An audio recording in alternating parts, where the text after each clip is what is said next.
अर्जुनुवाच दृष्ट्वेवं स्वजनं कृष्ण युयुत्सं समुपस्थितं सिदन्ति मम गात्राणि मुखं च परिशुष्यति वेपुत्थश्च शरीरे मे रोमहर्षस्य जायते। अर्जुन ने कहा, हे कृष्ण, युद्ध क्षेत्र में डटे हुए युद्ध के अभिलाषी इस स्वजन समुदाय को देखकर मेरे गात्र शिथिल हो जा रहे हैं, मेरा मुख जो है वो सूखा जा रहा है और मेरे शरीर में कंपन एवं रोमांच हो रहा है। और गांडीवं संसृते हस्तात् त्वक्चैव परिदह्यते न च शक्नोमि अवस्थातुं भ्रमति वच मे मनः। हे कृष्ण, मेरे हाथ से गांडीव धनुष सरकता जा रहा है और मेरी त्वचा भी बहुत जल रही है और तथा मेरा मन भ्रमित सा हो रहा है, इसलिए मैं खड़े रहने के लिए भी समर्थ नहीं हूँ। निमित्तानि च पश्यामि विपरीतानि च केशव न च श्रेयोनुपश्यामि हत्वा स्वजनमाहवे। हे केशव, हे कृष्ण, मैं लक्षणों को भी विपरीत ही देख रहा हूँ और युद्ध में स्वजन समुदाय को मारकर कल्याण भी नहीं देख सकता हूँ। न कांक्षे विजयं कृष्ण न राज्यं सुखानि च किन्नो राज्येन गोविंद किं भोगैर्जीवितेन वा। हे कृष्ण, न तो मैं विजय चाहता हूँ और न राज्य तथा न मैं सुख को चाहता हूँ। हे गोविंद, हमें ऐसे राज्य से क्या प्रयोजन अथवा ऐसे भोगों से और जीवन से भी क्या लाभ है। येषामर्थे कांक्षितं नो राज्यं भोगा सुखानि च तये मे अवस्थिता युद्धे प्राणान् त्यक्त्वा धनानि च। हमें जिनके लिए राज्य भोग और सुखादि चाहिए, अभिष्ट है जिनके लिए, वही सब धन और जीवन की आशा को छोड़कर हमारे सामने युद्ध में खड़े हैं। आचार्य पितर पुत्रास तथैव च पितामह मातुला स्वसुरा पौत्रा श्याला संबंधिनस्तथा। गुरुजन, ताऊ, चाचे, पुत्र और उसी प्रकार दादे, मामे, ससुर, पौत्र, साले तथा और भी संबंधी लोग यहाँ खड़े हैं। एतान् हन्तुम् इच्छामि घ्नतोऽपि मधुसूदन अपि त्रैलोक्यराज्यस्य हेतो किं न महि कृते। हे मधुसूदन, मुझे मारने पर भी, अगर मैं मर भी जाऊं अथवा तीनों लोगों के राज्य के लिए भी मैं उनको मारना नहीं चाहता हूँ, फिर इस पृथ्वी के राज्य के लिए मैं क्यों युद्ध लड़ूं। निहत्य धार्तराष्ट्रान् का प्रीति स्यात् जनार्दन पापमेवाश्रयेत् तस्मान् हत्वेतान् आततायिनः। हे जनार्दन, धृतराष्ट्र के पुत्रों को मारकर हमें क्या प्रसन्नता हो सकती है। इन आततायी को मारकर तो हमें पापी लगेगा। तस्मान् आहार वयं हन्तुं धार्तराष्ट्रान् स्वबान्धव स्वजनं हि कथं हत्वा सुखिनः स्याम माधव।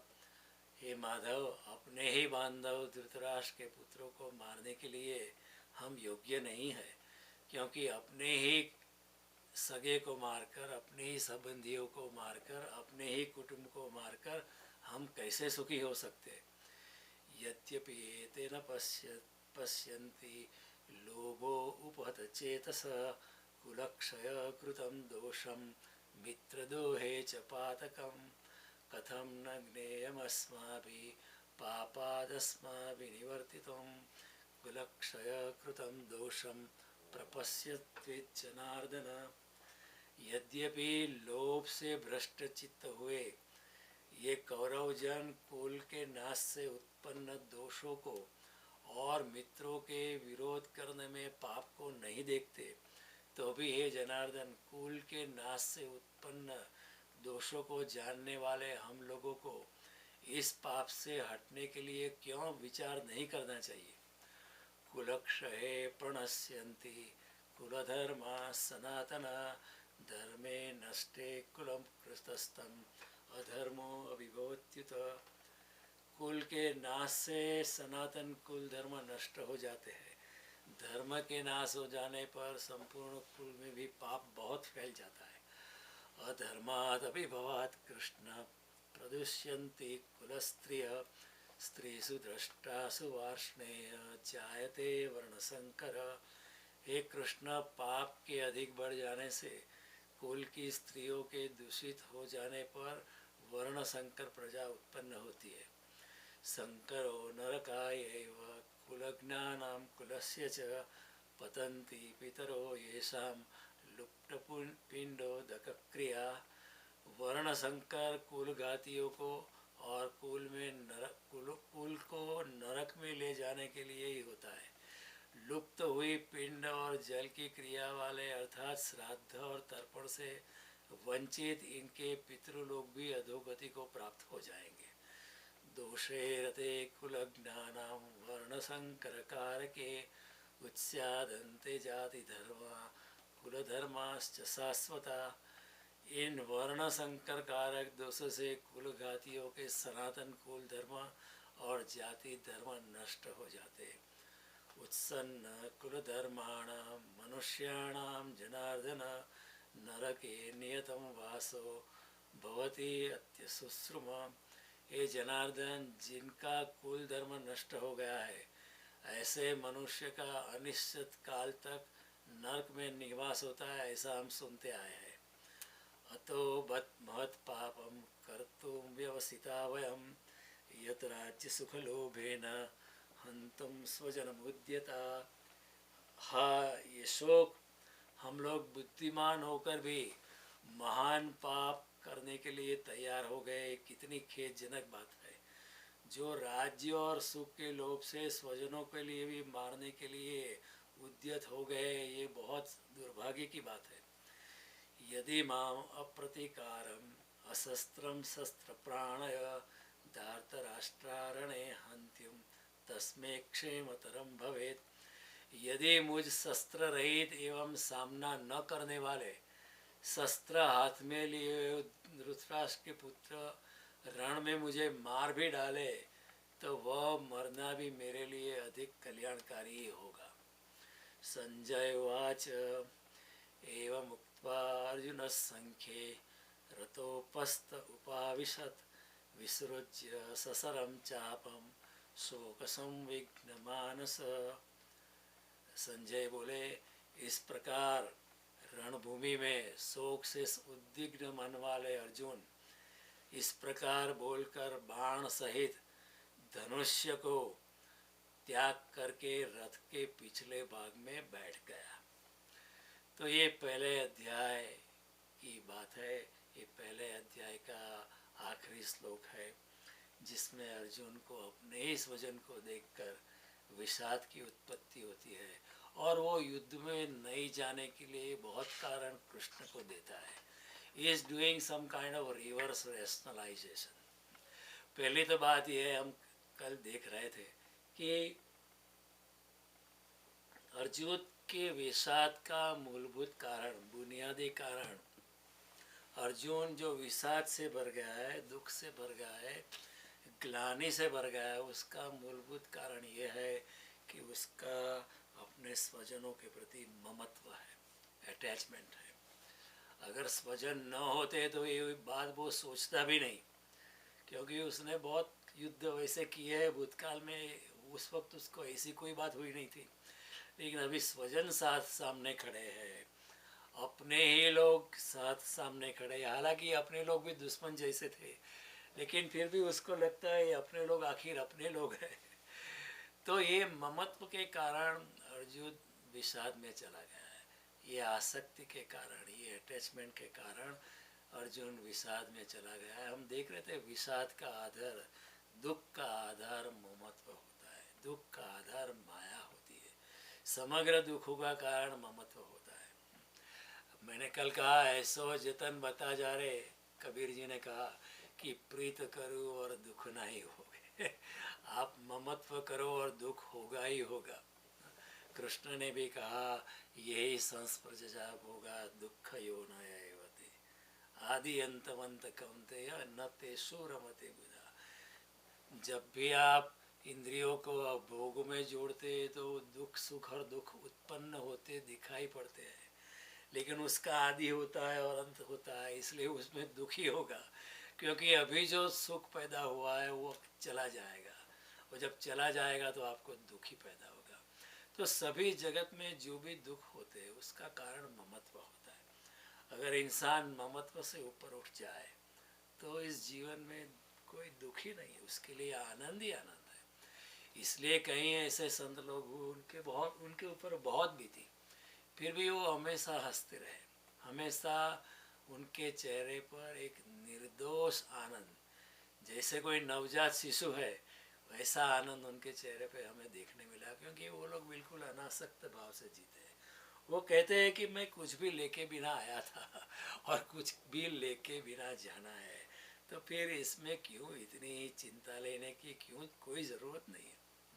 अनासक्त भाव से जिनो, don't get attach to anything. जगत मुसाफिर खाना, यहाँ है आना जाना। Life is a motel, you have a temporary stay in this motel. Just leave the room clean for the next guest, that's all you can do. इस जगत में ये तो बिल्कुल टेम्पररी जगत है, यहाँ बड़े बड़े महल मत बनाना। कभी भी आपको जाना है, any time you have to leave, at any time at any moment you have to leave this world. तो जब हम ममत्व से भर जाते हैं तभी दुख बढ़ जाता है, और जब दुख का कारण हम संसार में हम बिखर जाते हैं, संसार में हमारा मनुष्य जन्म व्यतीत हो जाता है, उसका कारण है ममत्व और अटैचमेंट। अनेक चित्त विभ्रांता मोहजाल समावृता प्रसक्ता काम भोगेशु पतंत्य नरकेशु चो। कृष्ण कहते गीता में, संसार में इतने इतने ऑल्टरनेटिव्स होते हैं, उसमें चित्त हमारा विभ्रांत हो जाता है, हम टूट जाते हैं। ये करे वो करे, ये करे वो करे, ये नहीं किया होता तो वो करते तो इतना मिलता तो इतना पाते तो ये करते। It is endless. अनेक चित्त विभ्रांत, मनुष्य पॉलीसाइकिक हो जाता है, चित्त उसका एक जगह ठहरता नहीं है। मोह जाला समावृता, अपनी ही मोह जाल में इंसान फंस जाता है। अपनी ही मोह जाल, अपनी ही माया जाल में इंसान फंस जाता है।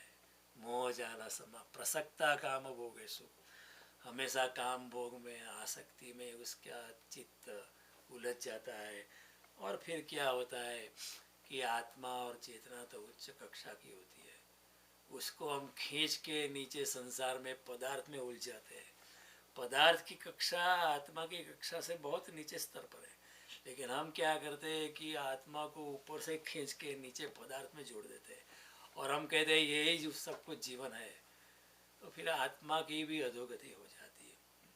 त्रिविधम नरकस्येदम, कृष्ण कहते हैं 16वें अध्याय में, द्वारम नासनम आत्मना।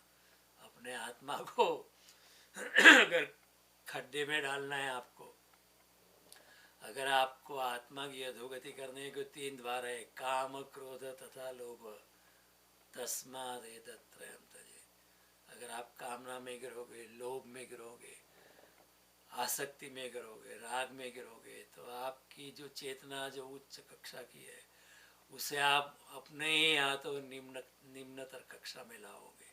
अपने ही हाथों सब कुछ बाजी हम गवा देते हैं।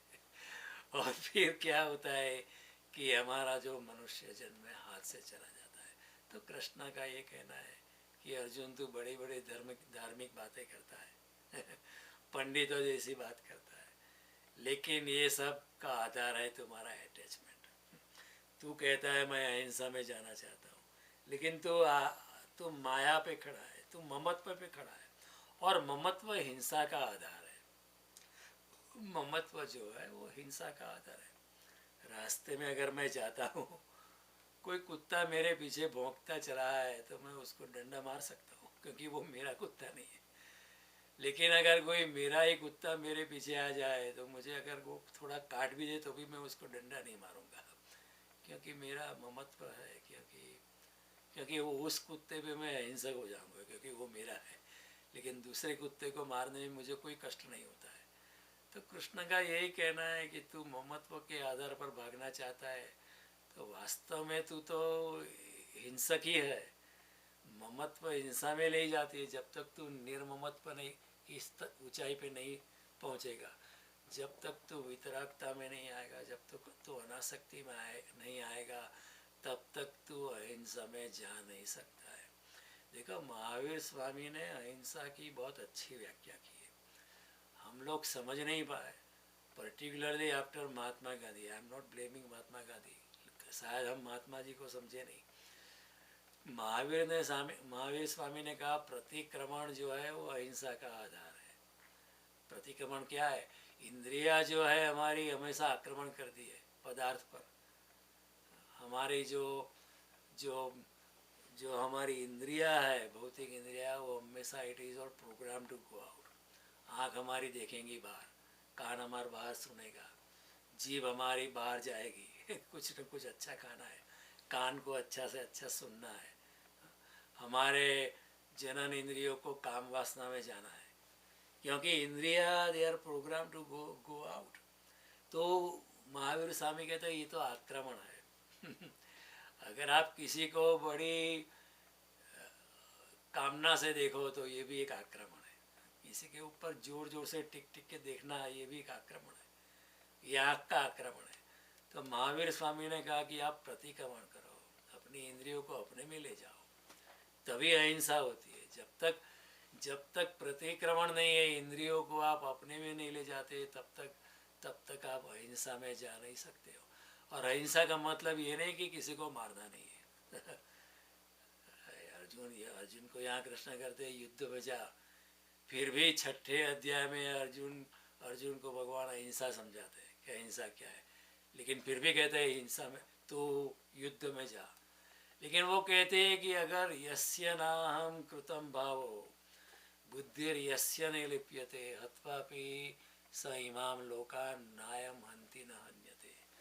अगर मैंने किया है ऐसी जिसकी भावना नहीं है, नस्य यस्य ना अहम कृतं भाव, मैं करने वाला नहीं हूँ, मैं कुछ भी नहीं करता हूँ, जो भी करवाता है वो परमात्मा ही करवाता है। जो भी मैं करता हूँ अपने गुण के हिसाब से करता हूँ। गुणा गुणेषु वर्तन्ति इति मत्वा न सज्जते। गुण जो है गुण के मुताबिक बरतते हैं, उसमें मैं करने वाला नहीं। जो ऐसी भावना से अनासक्त होकर करने वाला मैं नहीं हूँ और फल की मेरी कोई आकांक्षा नहीं, ऐसे भावना से अर्जुन तू लड़ेगा। यस्य नाम कृतं भावो बुद्धिर यस्य निलिप्यते, जिसकी बुद्धि लिपायमान नहीं होती है कर्म के फल में, ऐसा इंसान चाहे पूरी पृथ्वी को मार दे फिर भी उसको कोई पाप लगता नहीं है। तो परशुराम को कोई पाप नहीं है। कृष्ण यही बात समझा रहे हैं कि तू अनासक्ति में आएगा तभी अहिंसा में आएगा। जब तक तेरी आसक्ति है तो कुछ भी करेगा, कुछ भी करेगा, युद्ध छोड़ के भी भाग जाएगा तो भी ये हिंसा ही है। क्योंकि युद्ध तू इसलिए छोड़ रहा है कि तुझे अपने को नहीं मारना है तो एक प्रकार की हिंसा ही है, क्योंकि हिंसा का आधार है आसक्ति। आसक्ति के बिना कोई हिंसा में नहीं जाता है। मेरे मकान के ऊपर कोई पत्थर मारेगा तो मैं उसको मारने के लिए जाऊंगा क्योंकि मेरी मकान के प्रति आसक्ति है। लेकिन अगर मकान के प्रति मेरी आसक्ति ही नहीं है तो मैं उसे समझाऊंगा कि क्यों वही पत्थर मारता है। मेरे मकान पे भी मत मारना, दूसरे के मकान पे भी मत मारना, अच्छा नहीं है ना। तो हिंसा का आधार है ममत्व। और कृष्ण और महावीर जैसे लोग ये अहिंसा जब समझाते हैं तो अहिंसा तो बहुत ऊपर की बात है, मन से आगे की बात है, बुद्धि से आगे की बात है। हमारी अहिंसा की व्याख्या क्या है कोई हमें एक चाटा दे एक गाल पर दूसरा चाटा देते रहो, ये कृष्ण की व्याख्या नहीं है कृष्ण ऐसा नहीं कहेंगे। कृष्ण बिल्कुल अलग अहिंसा की व्याख्या करते हैं। इधर कहते हैं मार उसको तस्मात् उत्तिष्ठ कौन्तेय युद्धाय कृत निश्चय। और उसमें कोई अहिंसा नहीं है, उसमें कोई हिंसा नहीं है। तू मारेगा सबको फिर भी इसमें कोई हिंसा नहीं है। ये कृष्ण कोई अलग तल की बात करे, हम कृष्ण को समझ नहीं पाते। कई लोग कहते हैं कि कृष्ण ने अर्जुन को हिंसा में धकेल दिया, ये लोग कृष्ण को समझे ही नहीं। Krishna is most likely to be misunderstood. Ram के बारे में इतनी गलतफहमी नहीं हो सकती, क्योंकि राम जो है मर्यादा पुरुष है, मर्यादा पुरुषोत्तम है। वो अपनी मर्यादा में रहते हैं, सिद्धांत में रहते हैं। कृष्ण कहते हैं मुझे कोई बांध नहीं पाया, मुझे कोई सिद्धांत बांध नहीं पाता है, मैं तो सत्य की बात करता हूँ। इस युद्ध में तुझे लड़ना है, वही तुम्हारी अहिंसा है। इसलिए अर्जुन को कहता है तुम्हें भागना नहीं है, जागना है, अपना स्वधर्म निभाना है। वो स्वधर्म की बात आपको समझाऊंगा क्या है, बहुत गहरी बात है। तो अर्जुन को कहते कि ये सब साले संबंधी, ये तुम्हारे पितामह गुरु द्रोणाचार्य, ये सब संबंधी लोग हैं, ससुर लोग हैं, पिता है, पुत्र है, बहुत लोग हैं, लेकिन ये सब संबंध तो पृथ्वी के संबंध है। अंतस जगत में इसका कोई मूल नहीं है। तुम्हारा शुद्ध स्वरूप तो आत्म स्वरूप होना है। ये संसार का जो झमेला है वो तुम्हारा नहीं है, वो तो आज है कल नहीं होगा। तुम्हारा आत्मा में होना ही सच्चा संबंध है। इन संबंधों की बदलियों में तुम्हारे एकांत का सूर्य कहीं ज्यादा देर ढक न जाए, वो ख्याल रखना है। तुम्हारा शुद्ध स्वरूप तो अकेला होना है। अगर तुम्हें आध्यात्मिकता में जाना है तो अनासक्ति छोड़ और अपना स्वधर्म निभा। और अपना स्वधर्म क्या है कि युद्ध तुम्हारा फर्ज है, उसमें आपकी विजय होगी, आपको राज्य मिलेगा या आपको यश मिलेगा, इस कामना से आप युद्ध में मत जाओ। युद्ध तुम्हारा फर्ज है, जो भी होगा वो परमात्मा के चरणों में हम धर देंगे। हमें कोई आकांक्षा नहीं है, लेकिन हमारी ये जो फर्ज है हम निभा के रहेंगे। ये बात कर रहे हैं कृष्ण कि तुम्हारे पे जो आ पड़ा है, हालांकि मैं जानता हूँ कि तुम्हें लड़ना नहीं है, लेकिन अभी समस्ती ने चाहा है कि आपको लड़ना है और आपके ऊपर ये प्राकृतिक ढंग से ये युद्ध आ पड़ा है, तो आप कर लो। वही बात तो अष्टावक्र कहते हैं उनको, जनक राजा को, यदा यत् कृतो मायाति तत्कृत्वा से यथा सुखम। जो करने को आ पड़ता है वो करो, जो तुम्हारा धर्म है करने के लिए। संसार में अगर आप पिता है तो पिता का धर्म निभाओ, ऐसा जंगल छोड़ के मत, संसार छोड़ के जंगल मत चले जाओ। आप संसार में रहे रहो और सन्यासी रहो, और ये संभव है। जनक राजा थे, कृष्ण ने जनक का नाम लिया है गीता में। महल में रहते थे, राजा थे, उनकी अनेक पत्नियां भी थी, फिर भी वो संसार में रहकर भी सन्यासी थे, अनासक्त भाव से रहते थे। संसार महल उसको छूता नहीं था। महल में रह के भी अच्छे से अच्छा खाना खाने के बाद भी, अच्छे से अच्छी सैया में सोने के बाद भी वो बिल्कुल अनासक्त भाव से रहते थे। तो ऐसा नहीं कि परमात्मा सिर्फ गरीब के झोपड़े में होता है, तो अमीर के महलों में भी होता है। परमात्मा सभी जगह है, आप किस तरह रहते हैं उसके ऊपर आधारित है। तो अर्जुन को कृष्ण कहते कि ये जब संबंधी है वो तो काम चला हुआ है, उसको अतिशय मूल्य मत देना। ये सब संसार में आवश्यक है, लेकिन आध्यात्मिक जगत में उसका कोई मूल्य नहीं है। तो उठ जा और अपनी स्वयं प्रज्ञा में आ जा, अपनी सच्ची ऊपर वाली बुद्धि में आ जा। जो ऊपर की बुद्धि जो है, जिसका मेधा कहते हैं, प्रज्ञा कहते हैं, उसका इस्तेमाल कर। तो ऐसा जानकर जो थोड़ा सा पीछे सरक जाता है वही सन्यासी होता है। सन्यास का अर्थ नहीं कि आप सन्यास के वस्त्र धारण करके बैठ गए, ऐसे तो बहुत सन्यासी है। लेकिन जो मनोमन सन्यासी बन गया है, वो किसी को कहता भी नहीं कि मैं सन्यासी हूँ, लेकिन वो बिल्कुल विरक्तता से रहता है जीने में। कोई गाली देता है तो भी ठीक, कोई प्रशंसा करता है तो भी ठीक। सब कुछ स्वीकार है। कोई जूता मारेगा तो भी ठीक है, आशीर्वाद है। कोई फूलों की माला पहनेगा तो भी ठीक है, कोई बात नहीं। जैसे कल मैंने कहा, मीरा कहती कि करना फकीरी, फिर क्या दिलगिरी, सदा मगन में रहना जी। जो आए वो ठीक है, परमात्मा का प्रसाद है। जो आए आई पढ़े सो सहना जी, मीरा को तो वो शायद कहना चाहती है जो आए वो परमात्मा का प्रसाद है, उसके स्वीकार कर लो। तो सन्यासी के वस्त्र धारण करने से कोई सन्यास नहीं। जब सच्चे अर्थ में पूरे पूरे सार्थक रूप से जब आप अनासक्त होते हो तभी सन्यास की शुरुआत होती है, तब तक सन्यास की शुरुआत नहीं होती। केवल गिरोए वस्त्र धारण करने से सन्यास नहीं घटित होता है। तो अर्जुन को यही कहते कृष्ण, ये तो तेरी आसक्ति बोल रही है, तू पंडित जैसी बात कर रहा है, तू बड़ी बड़ी धर्म की बात कर रहा है, तू मुझे धर्म की बात कर रहा है, मैं तो धर्म खुद मैं हूँ और तू मुझे धर्म समझाने निकला है। प्रज्ञावादांश भाष से, ऐसा कृष्ण दूसरे अध्याय में उसे कहता है। ये युद्ध की वेला में, ये मोमेंट ऑफ ट्रुथ में तुझे विजडम कहाँ से आ गया? ये विजडम नहीं है, ये सब तुम्हारा आसक्ति तुम्हारे अंदर से बोल रही है। You are doing reverse justification. आपको यू टू बिकम, अपने चेतना के प्रति चेतनवान बनो। अर्जुन को यही कहता है। और तू ये विषाद को छोड़।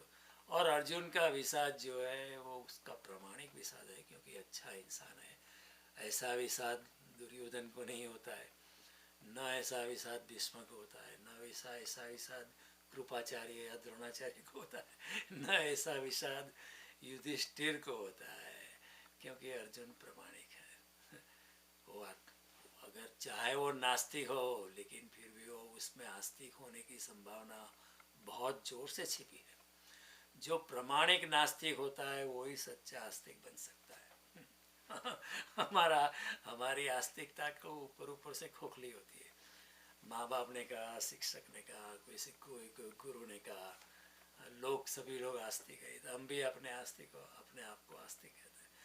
लेकिन जो इंसान सच्ची नास्तिकता से गुजरता है, प्रामाणिक नास्तिकता से, ओपन माइंडेड, और 1000 तरह के सवाल पूछता है, लेकिन अंत में जिंदगी में पाता है कि ये सब मेरे सवाल तो बालिश है, इन सवालों का कोई मूल्य नहीं। जब अंत में जिंदगी उसको सिखाती है कि तुम्हारे सवाल ही बचकाने थे, और जिंदगी तो आगे चली जाती है, हाथ से निकल जाती है, तब उसको पता चलता है कि वो गलत था। तभी वो उसमें से सच्ची आस्तिकता का जन्म होता है।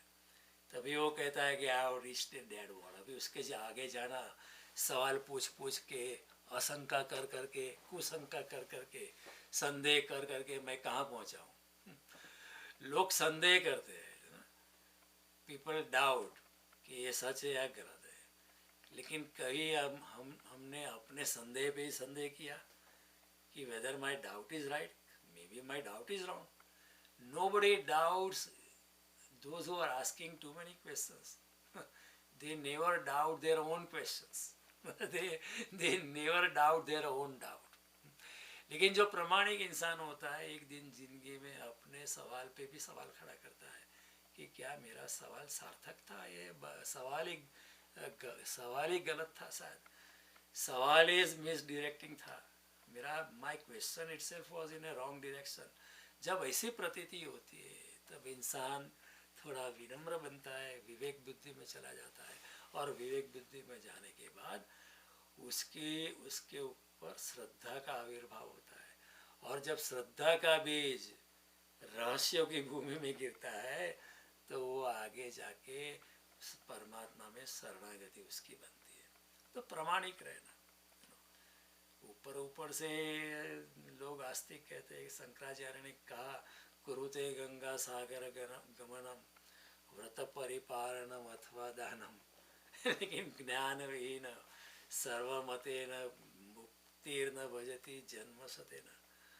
गंगा और सागर का जाता है, 4 धाम में जाता है, व्रत परिपालन करता है, माला धारण करता है, टीला टपका करता है, मंदिर में जाया करता है, लेकिन ये सब तो यांत्रिक होता है। अंदर से जो मुमुक्षा जिसमें नहीं है वो कभी भी ऐसे 1000 जन्म चले जाएंगे ऐसे, लेकिन कुछ नहीं होगा। आध्यात्मिकता तो एक तरह के अंदर से जलन होती है कि अब मैं परमात्मा के बिना रह नहीं सकता हूँ, ये मैंने जिंदगी खो दी है।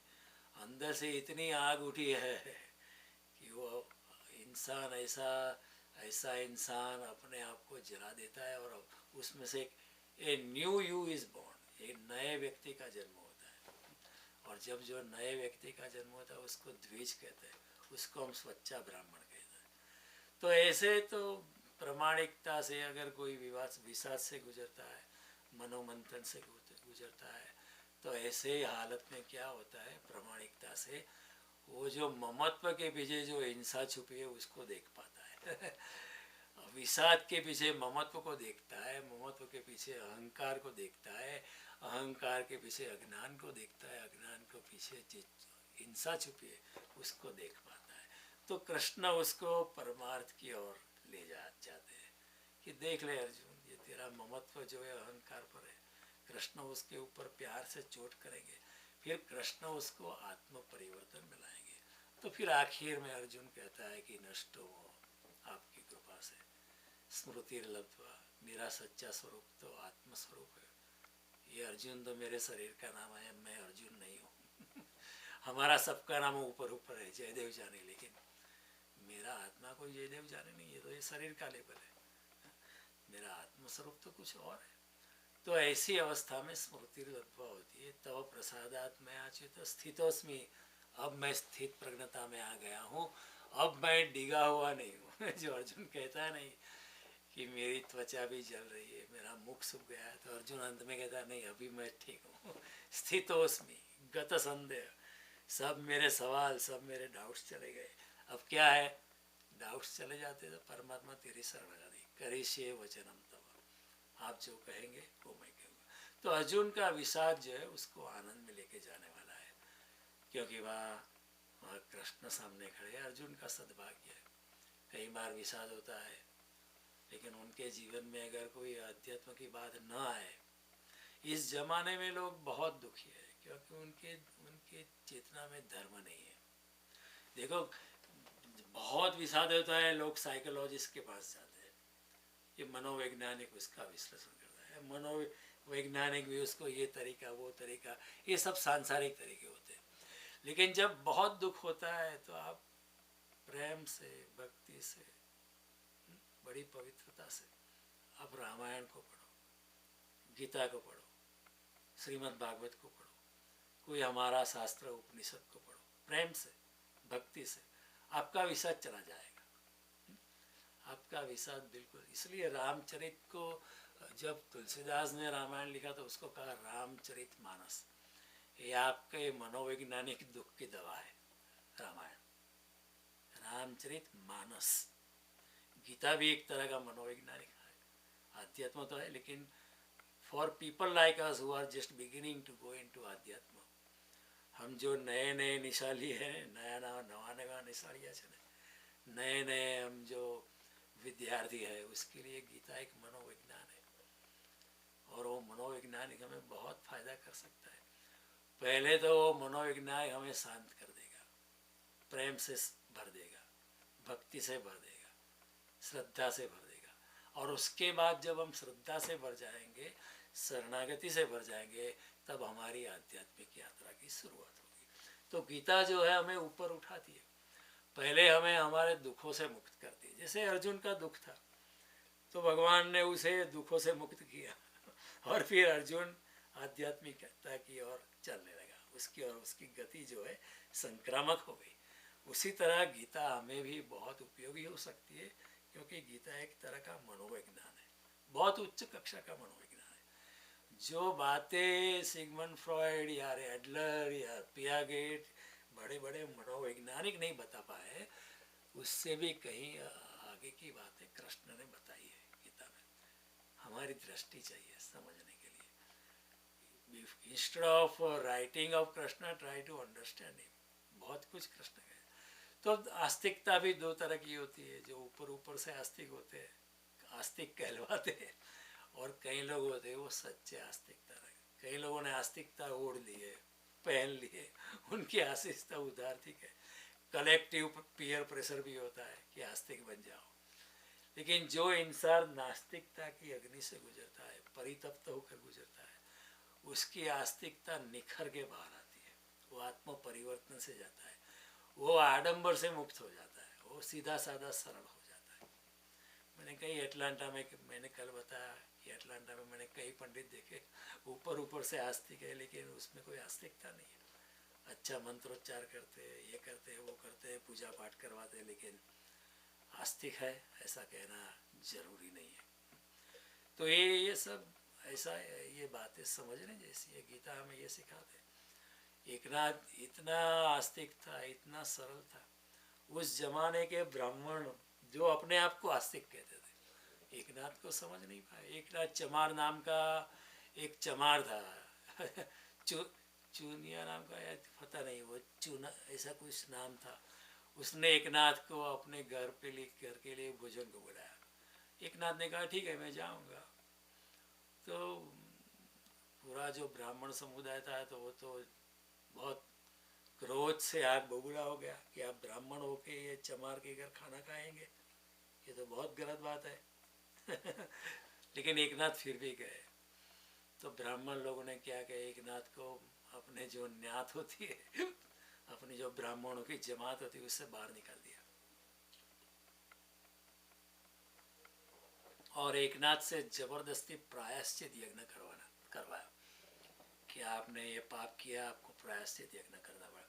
अभी एकनाथ को क्या है, वो इतना निरहंकारी है, वो कहता है ठीक है आप कहते तो मैं प्रायश्चित यज्ञ भी कर दूंगा, आपको अच्छा लगता है ना, ठीक है करवा देता।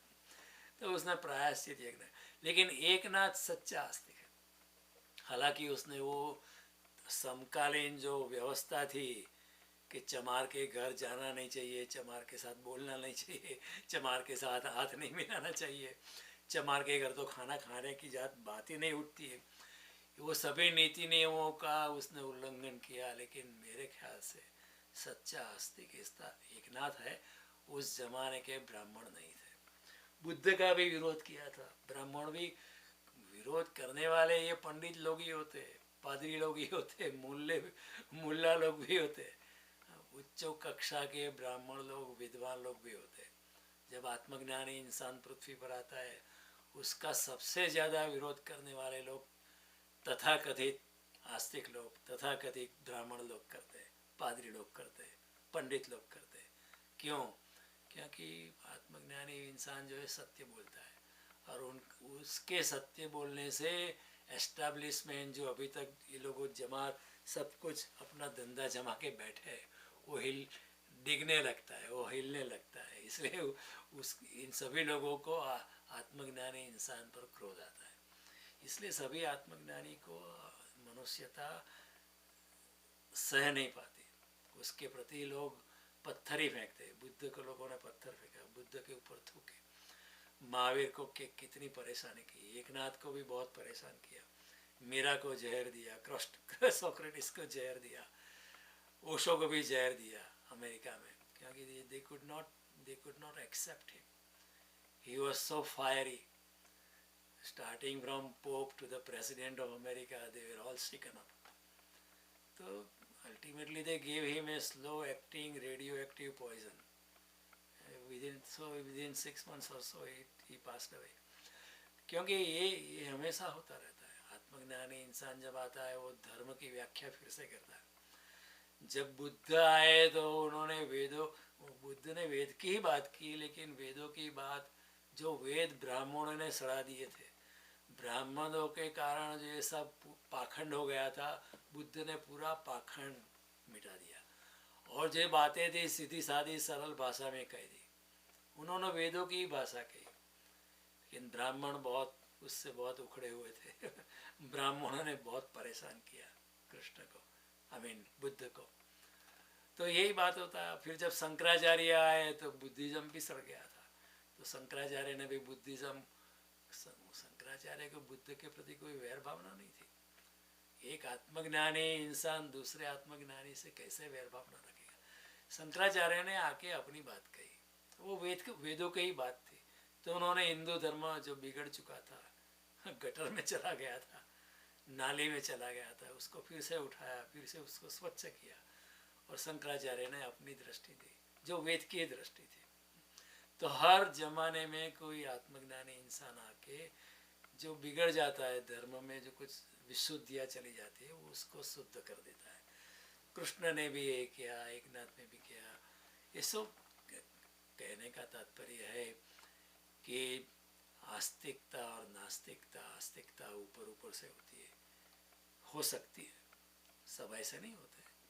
कई लोग सच्चे आस्तिक भी होते हैं, लेकिन ज़्यादातर लोग ऊपर ऊपर से आस्तिक है। सच्चे आस्तिक को पाना बहुत मुश्किल है।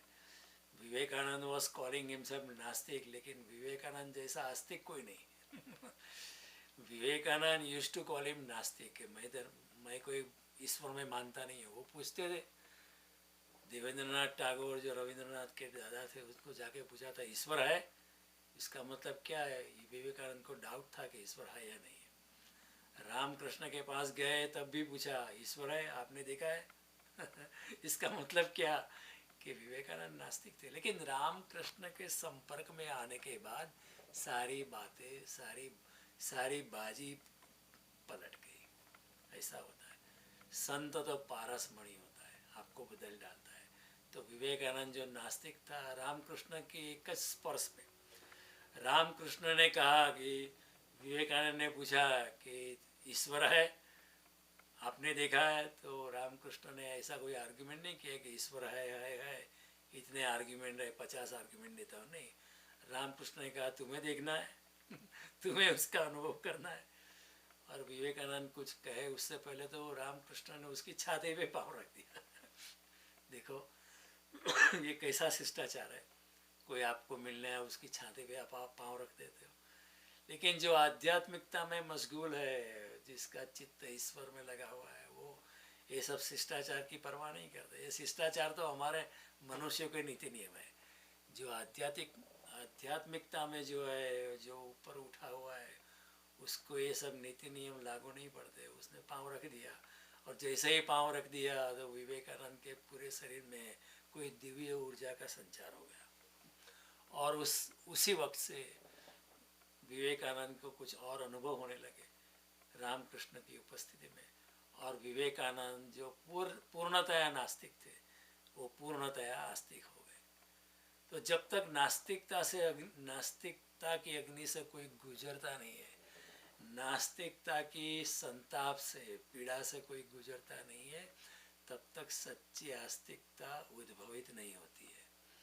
तो हमें सबको ये झूठी आस्तिकता से सावधान रहना है।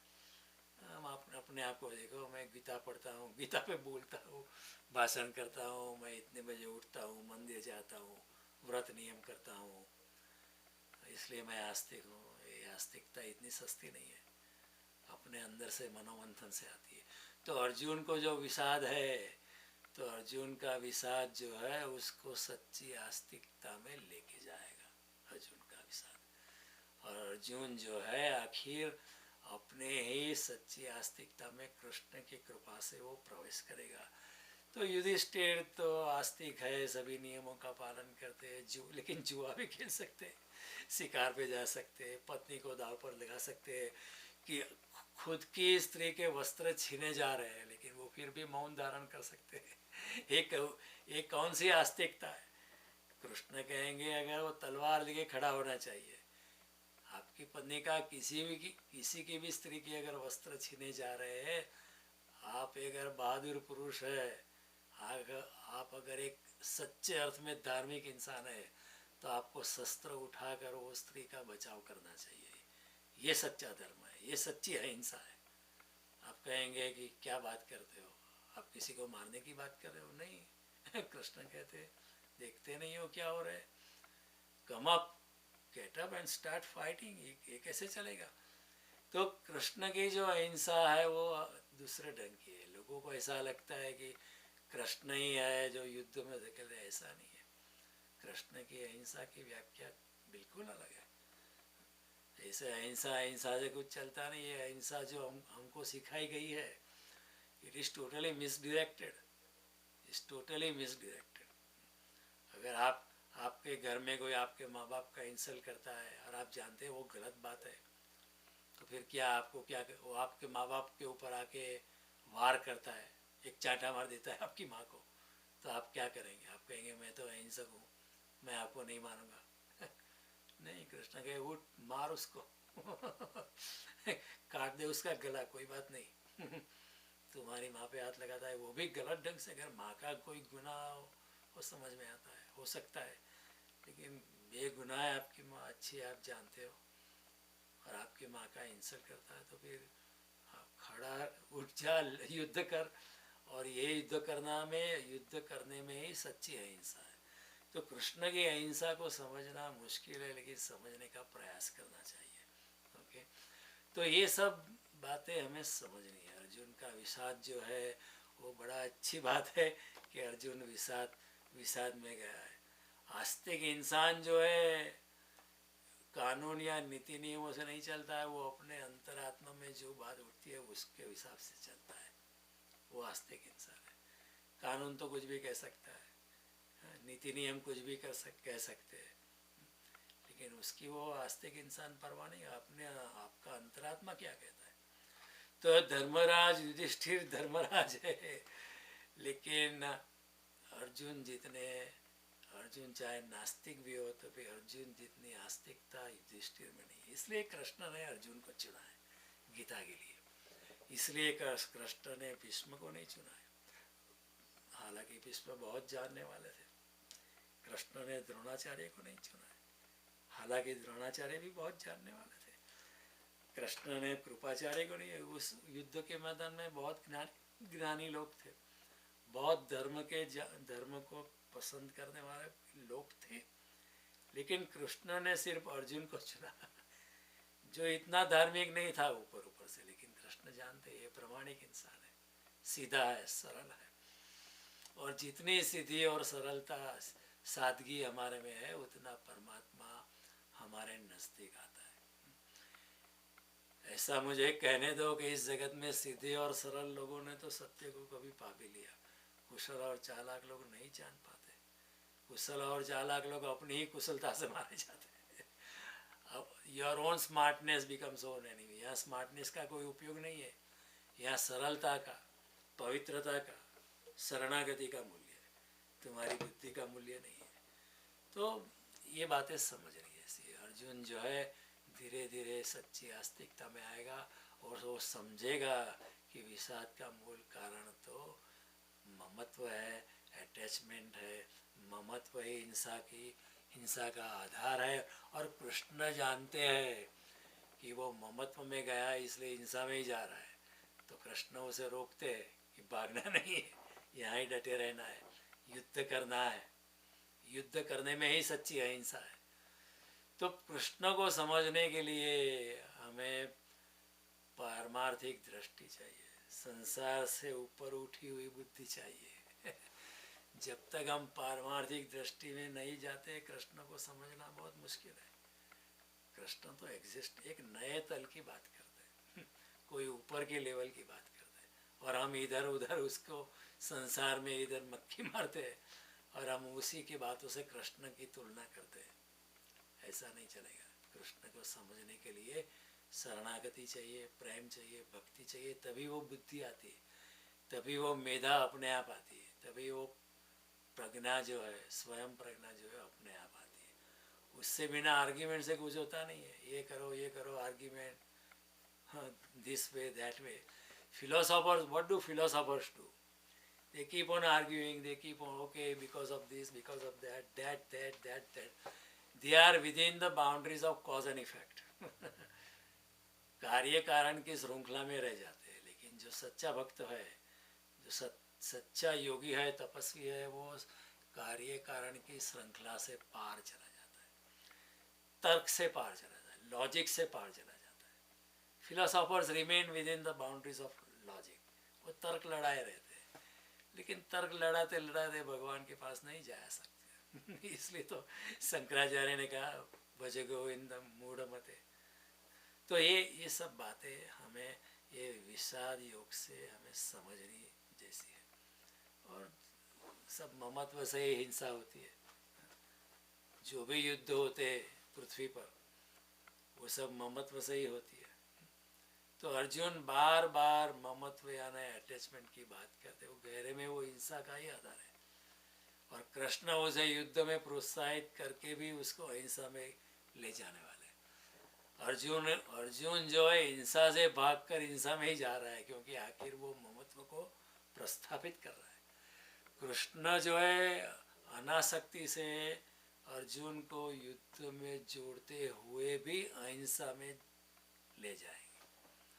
कृष्ण अर्जुन को युद्ध में जोड़कर भी अहिंसा में ले जाएंगे और कहेंगे तो युद्ध कर, लेकिन तो सुख और दुख की परवाह किए बिना, हानि और लाभ की परवाह करे बिना, जस और अपजस की परवाह किए बिना तो युद्ध कर, तो योगी बन जाएगा और योगी की भांति युद्ध लड़ेगा, तो उसमें तो कोई हिंसा है ही नहीं, क्योंकि तुम्हें कोई अपना स्वार्थ नहीं है। तो कोई अगर और होता तो कोई अगर स्वजन नहीं होता तो अर्जुन को कोई विषाद नहीं होता। अर्जुन का विषाद ममत्व पर आधारित है, पहले भी उसने युद्ध किए। और ये अर्जुन कहता है कि मेरे मारने से लोग मरेंगे या मेरे भाग जाने से लोग बच जाएंगे, तो कृष्ण कहते हैं ये भी तुम्हारा अहंकार ही है कि तुम ऐसा कहते हो तुम्हारे भाग जाने से लोग बच जाएंगे, तो ये भी तुम्हारा, क्योंकि बचाने वाले भी तुम नहीं हो, और तुम्हारे मारने से लोग मर जाएंगे तो मारने वाला भी तू नहीं है मारने वाला या बचाने वाला कोई और है, तू तो केवल माध्यम है। देखो अर्जुन अगर भाग भी जाता ना तो युधिष्ठिर तो लड़ेंगे माँ की आज्ञा से। माँ ने कहा था कुंती ने कि युद्ध करना है, तो युधिष्ठिर कहेगा माँ की आज्ञा है, लड़ना है बस। द्रुपद राजा तो इंतकाम से लड़ते थे, वैर वृत्ति से लड़ते। धृष्टद्युम्न, द्रुम्न, श्रीखंडी, भीम, द्रौपदी के सारे पुत्र इंतकाम से, वैर भावना से लड़ने वाले थे। अर्जुन भाग जाता तो भी युद्ध तो होता ही। और अगर कृष्ण चाहते होते, कृष्ण इतने बुद्धिमान है कि वो डिफेक्शन करवा सकते थे भीष्म या द्रोणाचार्य से या कर्ण से कि आप ये पक्ष में आ जाओ, पाटली बदलो, वो करवा सकते थे। कृष्ण को तो 2-3 आर्ग्यूमेंट ही देने थे ना कि भीष्म ये तुमने क्या पकड़ा है, ये तुमने ऐसी प्रतिज्ञा ली है लेकिन अभी परिस्थिति का बदल चुकी है, ये परिस्थिति तो बिल्कुल अलग हो गई है। अब ये अधर्म के साथ खड़े है, तू अधर्म के साथ क्यों खड़ा है? तुम्हारा धर्म है, धर्म के साथ खड़े रहा, इस और आ जा तो हो सकता है कृष्ण भीष्म को भी, भीष्म का दिमाग पलट लेते और वो पांडवों की ओर से युद्ध करे। तो कृष्ण का कहना है कि देख भाई तू भागेगा तो भी वापस आएगा, लेकिन तू भागेगा तो ऐसा नहीं कि युद्ध नहीं होगा, लोग नहीं मरेंगे। युद्ध तो होना ही है, युद्ध तो होना ही है। निमित्त मात्र भव सव्य साचिन, ये अर्जुन तू एक निमित्त मात्र बन जा। ये परमात्मा की इच्छा है, ये समस्ते की इच्छा है युद्ध होना, तुम्हें सिर्फ निमित्त बनना है, तुम्हें उसका सिर्फ साधन बनना है।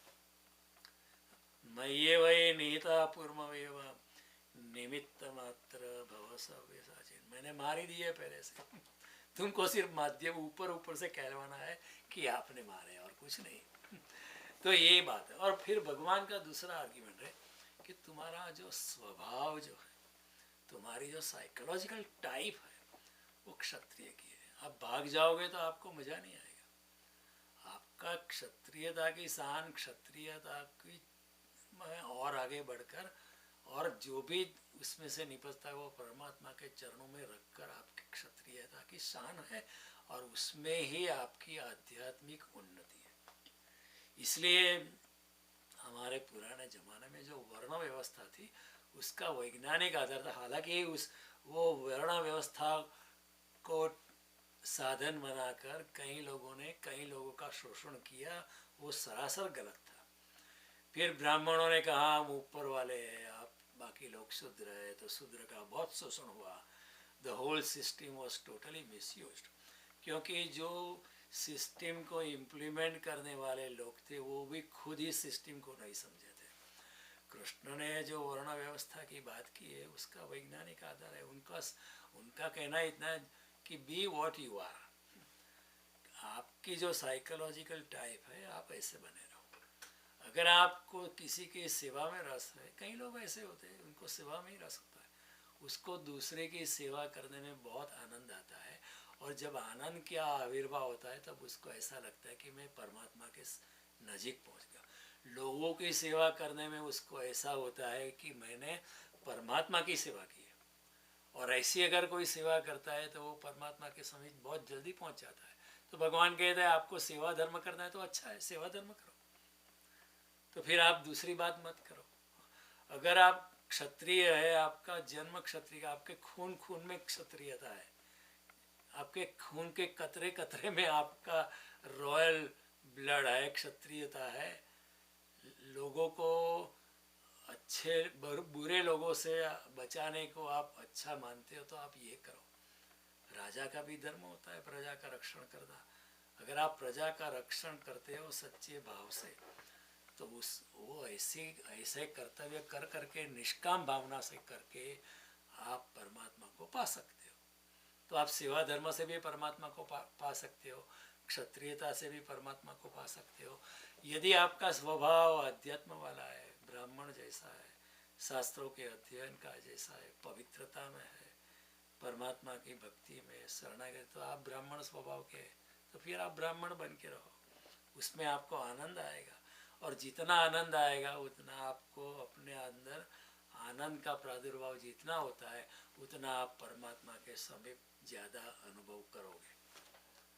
अगर आप वैश्य हो तो ठीक है, जो भी आप करते हो उसमें से कुछ दान भी करो, और ऐसा करके आप लोगों की सेवा करोगे, समाज के लिए काम करोगे। श्री सौभा यानी 25% ग्रॉस मार्जिन इज अलाउड, और जो भी मैं कमाता हूँ वो तो परमात्मा के दिन उसमें से कुछ लोगों को दूंगा। अगर ऐसा आपकी मनोवृत्ति है तो फिर ठीक है, आप लड़ नहीं सकते हो, आप ब्राह्मण कार्य नहीं कर सकते हो, आप निष्काम काम नहीं कर सकते हो, आप किसी की सेवा नहीं कर सकते, तो फिर ठीक है, आप व्यापार करो, उद्योग करो, उसमें से जो भी निपजता है वो परमात्मा के शरणों में अपने लिए भी कुछ निकालो, कोई बात नहीं है, और लेकिन कुछ परमात्मा के लिए, लोगों के लिए निकालो। तो ये वैश्य धर्म से भी आप परमात्मा, these are the 4 basic archetypes. Even the modern day psychologist had accepted there are 4 basic arch fundamental types. तो ये, और विदिन फिर भागवतकार कहता है कि वैसे तो 4 प्रकार के मनुष्य होते हैं, it is only A broader division of human beings, कि कई लोग ब्राह्मण प्रकृति के होते, कई लोग क्षत्रिय प्रकृति के होते, कई लोग शूद्र प्रकृति के होते, कई लोग वैश्य प्रकृति के होते हैं ऐसे। मैंने एक इंटरव्यू पढ़ा था, that lady had come, she was a soldier in Iraq war, उसके 2 पाँव कट चुके थे और उसको आर्टिफिशियल पाँव दिए गए थे। American government had arrange for artificial limbs for her. किसी ने पूछा कि अभी आप चलने लगी हो आर्टिफिशियल पाँव पे, तो अभी आप क्या करना चाहती हो? उसने कहा मुझे फिर से जाना है वॉर में वहाँ ही मजा है, मुझे लड़ने में ही आनंद है, क्योंकि उसका बेसिक स्वभाव क्या है, क्षत्रिय स्वभाव है। तो उसको भगवान कहेंगे भैया आप लड़ने के लिए जाओ, क्योंकि आपको क्षत्रियता में आनंद है, और अपने आप को क्षत्रियता में रख के ही आपको बहुत आनंद आएगा, और जितना आनंद आएगा उतना आप परमात्मा के करीब पहुंच जाओगे। तो अगर आपको पेंटिंग में आनंद है तो पेंटिंग करो। अगर माँ बाप अगर कहते हैं डॉक्टर बनो, ठीक है, आप डॉक्टर बन सकते हैं, आप बुद्धिशाली हुए, लेकिन पेंटिंग में जब जितना आनंद आपको आएगा उतना डॉक्टरी में आनंद नहीं आएगा। आप डॉक्टर बन सकते हो, शायद आप बुद्धिशाली हो, लेकिन डॉक्टरी कर करके आपको मज़ा नहीं आएगा, because your basic psychological type is that of a painter. So Krishna का कहना है कि dare to be yourself, dare to be different, don't try to copy someone else, be yourself. ये जो वर्ण व्यवस्था का ये वैज्ञानिक आधार है, लेकिन वर्ण व्यवस्था का दुरुपयोग हुआ ये तो गलत था, लेकिन वर्ण व्यवस्था in itself was not wrong. और इसमें ऐसा कुछ नहीं था कि इट इज कास्ट इन, ऐसा नहीं था कि उसमें ऐसा ही कर दें, ऐसा नहीं था कि अगर आप ब्राह्मण कुल में पैदा हुए हो तो आपको ब्राह्मण ही रहना, ऐसा नहीं था। परशुराम ब्राह्मण कुल में पैदा हुए लेकिन उन्होंने क्षत्रिय धर्म निभाया। इट वॉज नॉट रिजिड, लेकिन लोगों ने रिजिड बना दिया। बुद्ध कहाँ पैदा हुए थे? क्षत्रिय घराना में, लेकिन उन्होंने काम क्या किया? ब्राह्मण का काम किया। महावीर कहाँ पैदा हुए? क्षत्रिय धर्म में। उन्होंने काम क्या किया? क्षत्रिय घराने में पैदा हुए, राजघराने में पैदा हुए। लेकिन काम क्या किया, ब्राह्मण का काम किया। तो there was freedom to cross over, उसमें कोई बात नहीं है, देयर वॉज फ्रीडम। लेकिन लोगों ने उसको वो फ्रीडम भी ले ली। ऐसा नहीं कि ब्राह्मण के घर में ब्राह्मण प्रकृति वाला ही बेटा या बेटी पैदा हो, उस ब्राह्मण घराना में कोई क्षत्रिय वाला वैश्य प्रकृति का भी इंसान जन्म ले सकता है, तो उसको वैसा ही होने दो। तो when you are yourself then you can progress better. जैसे हेमंत कुमार था, okay, he was a good singer, but you know क्या करे, अपने जीवन निर्वाह के लिए ही वॉज अ स्टेनोटाइपिस्ट। वो बहुत ज़्यादा नहीं चला, उसको बहुत दुख रहता था, स्टेनोटाइप मैं क्या कर रहा हूँ, मैं तो गायक बनना चाहता हूँ, मैं स्टेनोटाइपिंग कर रहा हूँ। एक दिन फिर उन्होंने हिम्मत की, छोड़ दिया, गाने के क्षेत्र में फुल फ्लैज चले गए। Then he could enjoy so much. Einstein was a big scientist, लेकिन शुरू में अपना पेट भरने के लिए he was working as a clerk in a patent office. अगर आइंस्टाइन ने हिम्मत नहीं की होती, वो पेटेंट क्लार्क ही रहा होता, तो पूरी जिंदगी वो सड़ता, क्योंकि उसका दिमाग तो विज्ञान में था। लेकिन विज्ञान में जाकर वो इतना खिला कि आइंस्टाइन जैसी बातें अभी तक किसी ने नहीं की। थ्योरी ऑफ रिलेटिविटी या ये वो और सुपर एटम, ये सब बातें तो उसने without lab he proved it. It's amazing. तो वैन गोग था एक पेंटर।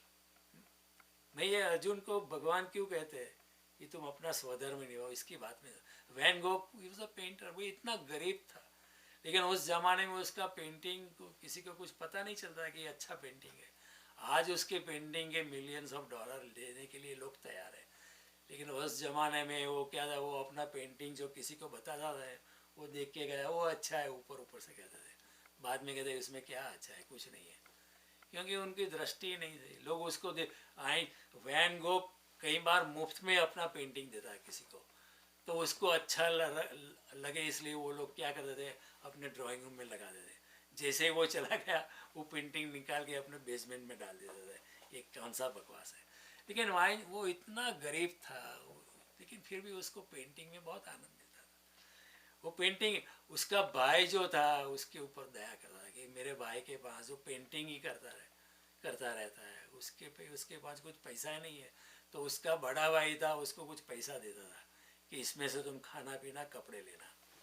लेकिन वो क्या करता था कि एक दिन भूखा रहता था, और जो भूखा रहता था उसमें से जो कुछ भी बच जाता था, उसमें वो पेंटिंग का सामान लाता था, फिर दूसरे दिन खाता था, क्योंकि उसको पेंटिंग में बहुत आनंद आता था। उसको गरीबी बहुत मिली, लेकिन वो अपने स्वभाव में रहा, और पेंटिंग कर करके उसको जो आनंद मिलता होगा, उस आनंद की कल्पना हम नहीं कर सकते। वो परमात्मा के सानिध्य का अनुभव करता है। संगीतकार भी अपनी संगीत कला में डूबकर परमात्मा के सानिध्य का अनुभव करता है। लेकिन कोई संगीतकार, अभी पैसा नहीं मिलता है इसमें से, अब अपने आप को जबरदस्ती इंजीनियर बना देता है या कोई सिविल इंजीनियर बना या आर्मी में चला जाता है, उसको मज़ा नहीं आएगा ना लाइफ में। तो भगवान कहता है जिंदगी आनंद के लिए है, और जितना आनंद महसूस करोगे इतना तुम मेरे पास आओगे। आप अगर दुख में है तो आप मेरे पास नहीं आ पाओगे। अर्जुन को भगवान, ये तू विषाद में ही रहेगा, तू ब्राह्मण होने की बात कर रहा है, यहाँ से भाग जाके धर्म की बात कर रहा है, ये तेरे से नहीं होने वाला है। तुझे आनंद तो अपनी क्षत्रियता में ही आएगा। इसलिए भगवान कहते हैं be yourself, this is what you are, so be that, don't try to become different. और ये जो डिवीजन था, it was horizontal, it was not vertical. ऐसा नहीं है कि ब्राह्मण ऊपर है या क्षत्रिय नीचे है, उससे नीचे वैश्य, उससे नीचे शूद्र, ऐसा कुछ नहीं था। ऐसा होता तो देखो भगवान राम ने क्या किया, वो सबरी से मिलने गए। कोई ऐसा कोई भेद उनके दिल में नहीं, जो प्रेम से मेरे साथ आता है उसको मिलूंगा। हाँ, विदुर जी को गले लगाता है कृष्ण, और विदुर जी तो दासी पुत्र है, शूद्र है, लेकिन ऐसा कोई उनके दिमाग में डिस्क्रिमिनेशन नहीं है। प्रहलाद के लिए भगवान खुद आते हैं उसको बचाने के लिए। हालांकि प्रहलाद का जन्म कहाँ हुआ है, राक्षस कुल में हुआ है बहुत अभद्र कुल में हो, राक्षस कुल में।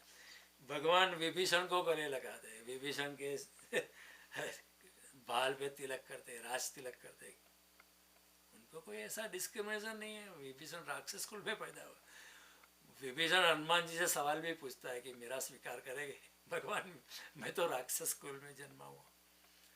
तो उसको उसको कहते हैं हनुमान जी, शरणागत भक्त वत्सल भगवान, जो भी भगवान की शरण में आता है उसके ऊपर भगवान का वात्सल्य है, कोई फर्क नहीं पड़ता है आप ब्राह्मण है या वैश्य है या क्षुद्र है। तो ये बातें समझ रही हैं। And then all man are no, इधर जेफरसन ने कहा all man are created equal, but Krishna will say all man are not created equal, everybody is different, even are identical twins are different, even in the same family the brothers are different, everybody is different. सुबह जो हम चाय पीते हैं वो भी 1000 तरीके की चाय आती है, गुलाब का फूल भी अनेक कई प्रकार के आते हैं। परमात्मा की वैविध्य शक्ति इतनी विशाल है कि वो कुछ, he does not repeat the same model. आज तक जयदेव जानी कभी हुआ नहीं है, अभी है लेकिन बाद में भी नहीं होगा। ये परमात्मा हर नया इंसान पैदा करता है, he doesn't repeat the same thing. तो हर इंसान अलग है, तो हर इंसान को अपने अलग ढंग से रहना है। तो कृष्ण का यही कहना है कि अर्जुन तुम्हारा स्वभाव क्षत्रिय का है, तुम्हारी साइकोलॉजिकल टाइप सक्रिय का है, क्षत्रिय की है, तुम्हारा जन्म क्षत्रिय घराने में हुआ है, तुम्हारी ट्रेनिंग भी युद्ध के लिए हुए, तुम्हारे अभी तक का जीवन भी एक क्षत्रिय जैसे है। तू अब ब्राह्मण बनने की बात करेगा, तुझे आनंद नहीं आएगा, मज़ा नहीं आएगा। तो तुम ये बात छोड़, अपने स्वभाव में रहो। एंड देयरफॉर कृष्ण सेज स्वधर्मे निधन से, स्वधर्म यानी स्वभाव। स्वधर्म का मतलब हिंदू मुसलमान सिख ईसाई नहीं है। उस जमाने में कोई वो क्रिश्चियनिटी या मुस्लिम या इस्लाम थे भी नहीं, सिर्फ सनातन धर्म ही था। तो कृष्ण का मत स्वधर्म का मतलब धर्म नहीं है, ये धर्म के जो मेन स्ट्रीम रिलीजियंस है वो नहीं है। स्वधर्म का कृष्ण का मतलब है स्वभाव, अपना जो स्वभाव है उसमें रहो। तो अर्जुन को कहते हैं तू क्षत्रिय है, अपने स्वभाव में रहकर अगर तू रहेगा तो तू बहुत आनंद को उपलब्ध हो जाएगा, नहीं तो तू बहुत दुखी हो जाएगा, तेरा विषाद और भी बढ़ जाएगा। तो इसलिए भगवान कहते हैं स्वधर्मे निधन श्रेय परधर्मो भयावह, श्रेयान स्वधर्म विगुणो परधर्मानो अनुतिष्ठता। अगर आपको दूसरे का स्वभाव अच्छा भी लगता है तो भी उसका अनुकरण नहीं करना चाहिए, आपको अपने स्वभाव में रहना चाहिए। आपका अगर स्वभाव है नर्स बनना है तो फिर चार्टर्ड अकाउंटेंट मत बनो, नर्स ही बनो, उसमें आपको ज़्यादा आनंद आएगा। एडोल्फ हिटलर को पेंटिंग करना थी लेकिन उसको एडमिशन नहीं मिला, तो फिर परिणाम हम जानते हैं, वो इतना युद्ध वॉर मॉन्गर हो गया, युद्धखोर हो गया, इतने लोगों की हत्या गई पृथ्वी पर। अगर उसको पेंटर बनने दिया होता तो इतनी हिंसा न होती। लेकिन स्वधर्म में जाना, इसलिए कृष्ण कहते तू स्वधर्म में जाना। और अर्जुन को तू चिंता मत करो चिंता से तो मर जाएगा आत्मदर्शन कर। चिंता दे चतुराई घटे घटे रूप गुण ज्ञान, चिंता बड़ी अभागणी चिंता चिता समान, ये होनी तो अटल है, युद्ध तो होना ही है, कोई चिंता करने से कुछ नहीं होता है। अर्जुन कहता है न कांक्षे विजय कृष्ण न राज्यम सुखानी च किन्नो राज्य न गोविंदम किम भोगेर जीवित रहा। अर्जुन कहता है कि इन लोगों के बिना मैं राज्य का क्या करूं ये जो सवाल है ना अर्जुन का, ये जो स्टेटमेंट है कि मैं राज्य का मैं क्या करूंगा, फिर देखो ये भी सोचने जैसी बात है। अगर दुनिया में आपके सगे संबंधी न रह जाए और अगर आप राज्य सिंहासन पे आप क्या करोगे कोई आपकी प्रशंसा करने वाला नहीं है। कई बार ऐसा होता है ना कि अपनों को प्रभावित करने के लिए भी आप काम करते हो।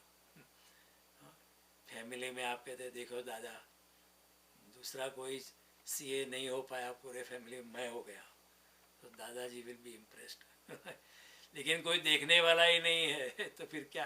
तो अर्जुन ने देखा कि अगर कोई बचेगा ही नहीं है तो फिर राज्य का क्या करेगा, तो इसकी बात भी सही है लेकिन अर्जुन कहता है कि स्वजनों को मारकर मुझे राज्य नहीं चाहिए, लेकिन उसका मत लोग ऐसा समझते कि अर्जुन को राज्य नहीं चाहिए। नहीं, अर्जुन कहता है स्वजनों को मार के राज्य नहीं चाहिए, लेकिन अगर स्वजन नहीं है कोई दूसरे लोग है उसको मारकर राज्य अगर मिलता है तो चाहिए।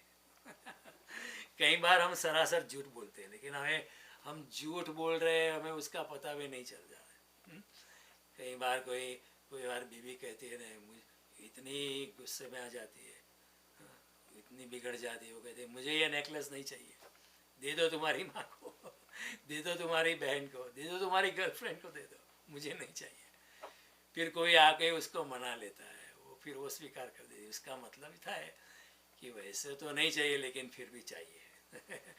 ऊपर से कहा था गुस्से में कि नहीं चाहिए, लेकिन वास्तव में चाहिए। तो अर्जुन की बात यही है, वो झूठ बोल रहा है लेकिन उसको पता नहीं चलता है। कई झूठ हमारे में इतने हिल मिल गए, हमें खुद को पता नहीं चलता है कि हम झूठ बोल रहे हैं। तो ममत्व के कारण हमारे झूठ का हमें पता नहीं चलता है। असत्य हमारे खून में इतना मिल जाता है कि हम खुद उसको पहचान नहीं पाते हैं। तो अर्जुन कहता है कि अगर ये स्वजन नहीं बचेंगे तो मुझे राज्य का क्या करना है, इसलिए मैं राज्य नहीं चाहता हूँ। वो लोग मुझे मार दे तो भी मुझे कोई ऐतराज नहीं है, ऐसे राज्य को क्या करूँगा। Tries to do reverse justification. तो ये जो रिवर्स जस्टिफिकेशन की जो बातें हैं, अर्जुन की जो मनोवैज्ञानिक यहाँ बातें है कि अर्जुन कहता है नहीं चाहिए फिर भी उसको चाहिए। ये जो कुछ सूक्ष्म बात है, beyond the lines, between the lines की जो बातें हैं, वो बातें मैं आपको अगली बार जब मिलेंगे तब मैं आपको समझाने वाला हूँ। अभी अगले वीकेंड में क्या है कि यूएस में there is long weekend called thanksgiving weekend. So some people may want to travel, they may not be available. So what we will do is we will not meet next weekend. We will instead meet next